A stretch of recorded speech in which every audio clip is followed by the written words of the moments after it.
बिहार में सियासत अपने चरम पर है। सियासी घमासान के बीच सभी पार्टियों की तैयारी जोरों पर है।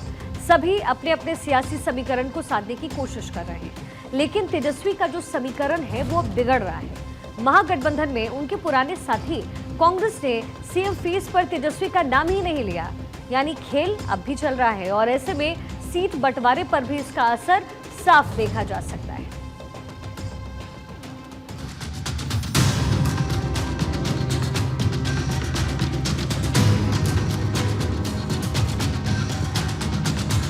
महागठबंधन में सीएम फेस को लेकर अब भी दुविधा की स्थिति बनी हुई है। याद कीजिए, वोटर अधिकार यात्रा के दौरान भी राहुल गांधी से जब सीएम फेस को लेकर सवाल पूछा गया था तो राहुल गांधी उस वक्त भी सवाल टाल गए थे। अब दिल्ली में बिहार कांग्रेस की बैठक में भी सीट बंटवारे समेत कई अहम मुद्दों पर चर्चा हुई। कांग्रेस का कहना है कि निर्वाचन क्षेत्र आवंटित करते समय जीत की संभावना के लिहाज से अच्छी और बुरी सीटों के बीच संतुलन बनाए रखना होगा। साथ ही जब सीएम फेस को लेकर कांग्रेस के बिहार प्रभारी कृष्णा अल्लावरू से सवाल पूछा गया तो उन्होंने कहा कि कौन सीएम होगा ये बिहार की जनता तय करेगी। यानी अपने जवाब से उन्होंने यहाँ पर तेजस्वी यादव को निराश जरूर कर दिया। मुख्यमंत्री चेहरा बिहार का है और बिहार की जनता तय करेगी। आप रुक के देखिए, आप हड़बड़ी की में क्यों है? चिंता मत करिए, सब कुछ ठीक चल रहा है। सीट शेयरिंग पे बातचीत अच्छी तरह चल रही है और हर बैठक में ज़्यादा से ज़्यादा सीट क्लियर करने का प्रयास हो रहा है। हम संतुष्ट हैं और मुझे लगता है कि आने वाले दिनों में इस पर अच्छी प्रोग्रेस दिखेगी। कोई भी गठबंधन हो, किसी भी प्रदेश में हो, किसी भी देश में हो, अगर नए अलायंस पार्टनर्स जुड़ेंगे तो जो मौजूदा पार्टनर्स हैं उनको थोड़ा थोड़ा तो सैक्रिफाइस करना ही पड़ेगा। हालांकि विपक्ष भी इस मसले पर चुटकी लेता दिख रहा है। केंद्रीय मंत्री पीयूष गोयल से जब सवाल पूछा गया कि विपक्ष ने अब तक अपने सीएम फेस को लेकर कोई पत्ता नहीं खोला तो इस बात पर पीयूष गोयल ने कहा कि वो अपना सीएम फेस घोषित करें या न करें, मैं समझता हूं कि नीतीश कुमार के सामने कोई खड़ा नहीं हो सकता। कोई वर्ग नहीं जिसकी चिंता और जिसके उन्नति के लिए केंद्र में मोदी जी की सरकार और राज्य में नीतीश जी की सरकार ने काम ना किया। बिहार की जनता गुमराह नहीं होगी। बिहार की जनता समझदार है और बिहार विकास चाहता है और इसीलिए फिर एक बार नीतीश जी के नेतृत्व में एनडीए की सरकार बिहार की जनता की सेवा के लिए तत्पर है और पूरे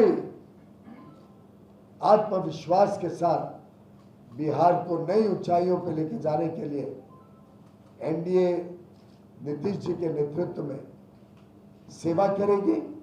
वर्षों वर्षों तक आप सबकी सेवा करेगी। मुझे लगता है कि वो सीएम फेस अनाउंस करें या ना करें, नीतीश जी के फेस के सामने कोई खड़ा नहीं हो सकता। वोटर अधिकार यात्रा के दौरान इंडी गठबंधन ने आपस में एकजुटता दिखाने की कोशिश की। मेरे पीछे जो आप पोस्टर देख रहे हैं त्रिदेव का, इसमें अखिलेश यादव, राहुल गांधी और तेजस्वी यादव की तस्वीरें इस तरीके से पूरे बिहार में चस्पा की गई और ये मैसेज देने की कोशिश की गई कि इंडी गठबंधन में ऑल इज वेल है। लेकिन जब सीएम फेस को लेकर राहुल गांधी हो या फिर कृष्णा अल्लावरू से पूछा जाता है कि कौन होगा विपक्ष का सीएम का चेहरा, तो वो इस बात पर चुप्पी साध जाते हैं। अब इस पूरे मामले में एक तरह से कहा जाए तो तेजस्वी यादव जो खुद को सीएम बता रहे थे, उनके सीएम बनने पर ग्रहण लग गया है। हालांकि कांग्रेस के स्टैंड से आरजेडी चौंक तो रही है, लेकिन ये भी कह रही कि ऐसी कोई बात नहीं है। आरजेडी प्रवक्ता एजाज अहमद ने कहा कि विचारों के साथ सहयोगी एक दूसरे को मजबूती दे रहे हैं। आरजेडी और कांग्रेस पुराने साथी रहे हैं। आरजेडी का दावा है कि तेजस्वी के चेयरमैनशिप में इंडिया गठबंधन जनता के बीच लगातार जाने का काम कर रहा है। इस दौरान आरजेडी एनडीए को आड़े हाथ लेती भी दिख रही है। विचारों के साथ, जो समन्वय के साथ, एक दूसरे प्रति सम्मान के भाव के साथ इंडिया महागठबंधन को मजबूती प्रदान कर रहे हैं। कांग्रेस और राष्ट्रीय जनता दल पुराने अलायंस पार्टनर है। एक दूसरे के विचार, एक दूसरे के सम्मान के भाव को आगे बढ़ाने का काम करते हैं। हमारे यहाँ विचारों का आदान प्रदान है, हमारे यहाँ एक दूसरे के प्रति सम्मान का भाव है और तेजस्वी जी के चेयरमैनशिप में इंडिया महागठबंधन लगातार जनता और जनता के मुद्दे के साथ जनता के बीच में जाने का काम कर रही है। जेडीयू भी चुनावी महासमर में जोर शोर से तैयारियों में जुटी है। जेडीयू ने तंज कसते हुए कहा कि तेजस्वी यादव जी का बड़ा राजनीतिक दुर्भाग्य है कि 2020 के विधानसभा के चुनाव में महागठबंधन ने उनका चेहरा स्वीकार कर लिया था, लेकिन 2025 के विधानसभा चुनाव के लिए सभी दल उनसे कन्नी काट रहे हैं। जेडीयू ने तेजस्वी के बहाने यहां तक कहा कि जब उनके साथी ही उन पर भरोसा नहीं दिखा रहे तो बिहार की जनता उन पर कैसे भरोसा करेगी। यह तेजस्वी यादव जी का बड़ा राजनीतिक दुर्भाग्य है कि 2020 के विधानसभा के चुनाव में महागठबंधन ने उनको अपना चेहरा स्वीकार कर लिया था और इस बार सभी दल कन्नी काट रहे हैं। सोचने की बात है कि जिस गठबंधन को अपने नेता के चेहरे पर भरोसा विश्वास नहीं है, बिहार के लोग क्या भरोसा करेंगे। कांग्रेस के प्रभारी हैं कृष्णा जी, कह रहे हैं कि बिहार की जनता तय करेगी सीएम कौन होगा। मतलब साफ है, तेजस्वी यादव जी का चेहरा स्वीकार्य नहीं है।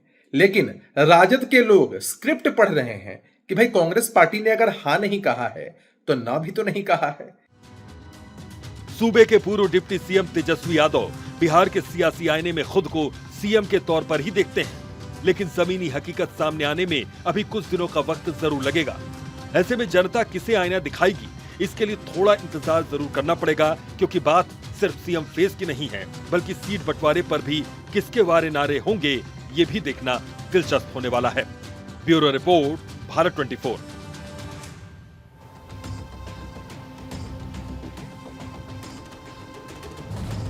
देखिए, बिहार में जल्द ही विधानसभा चुनाव होने वाले हैं, लेकिन बयानबाजियों और सड़कों पर होने वाले प्रदर्शन ने सियासी पारा को गर्म कर दिया है।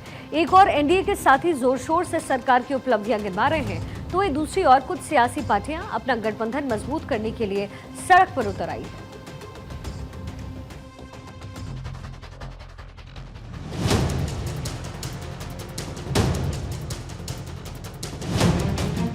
बिहार में इन दिनों दिग्गजों के दौरों ने सियासी गर्मी बढ़ा दी है। वार पलटवार के इस दौर में जमकर खींचतान का सिलसिला भी जारी है।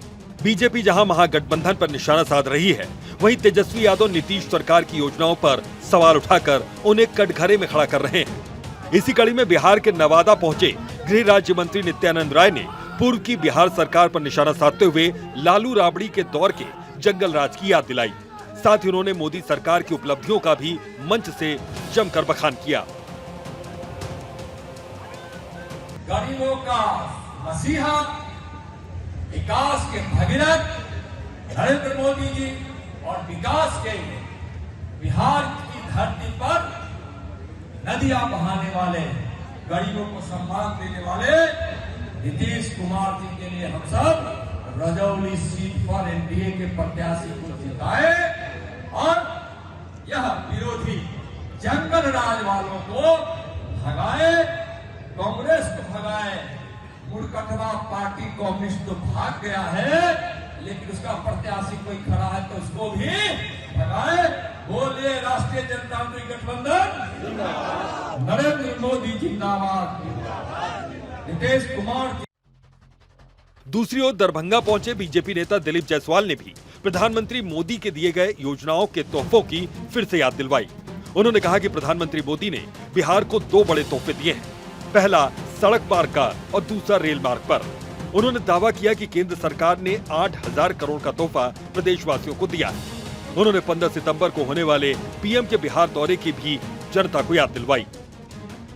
नीतीश कुमार जी और नरेंद्र मोदी जी के शासन में जो महिलाओं का सशक्तिकरण हुआ है, पहले हमको ख्याल है कि आज से 2 साल 3 साल पहले जब सभा होता था तो 25-50 महिला मुश्किल से सामने में 1-2 रो में बैठती थी। आज पूरा महिलाओं की संख्या 2/3 हो रही है सब जगह। ये इस बात को बताता है कि महिला सशक्तिकरण के लिए काम किया गया है और नीतीश कुमार मोदी जी के नेतृत्व में बिहार का विकास रफ्तार पकड़ चुका है। इसीलिए मैं आज यहाँ पर आकर के यहाँ के लोगों को हृदय से प्रणाम किया। सभी पार्टियां अपने अपने चुनावी गठजोड़ को मजबूत करने में जुटी हैं,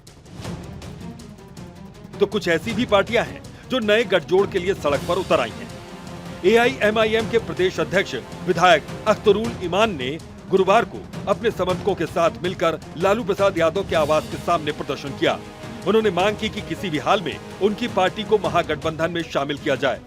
हालांकि उनकी ओर से दिए गए इस प्रस्ताव को आरजेडी की ओर से कोई भी खास तवज्जो नहीं मिली। देखिए, बिहार में सेकुलर वोटों में बिखराव नहीं हो, यही वजह है कि हम लोगों ने पिछले दिनों में राजद सहित तमाम घटक दलों को एक पत्र दिया कि बिहार में सेकुलर वोटों के बिखराव को रोकिए और सांप्रदायिक शक्तियों को पराजित कीजिए और गठबंधन की सरकार बनाइए। लेकिन हमारे इस कथन पर जर्रा बराबर भी गंभीरता से पार्टी ने कोई विचार नहीं किया, राजद ने, बल्कि हास्यास्पद तौर पर हमारा मखौल उड़ाया कि आप इलेक्शन ही मत लड़िए, इनके कई नेताओं ने कहा।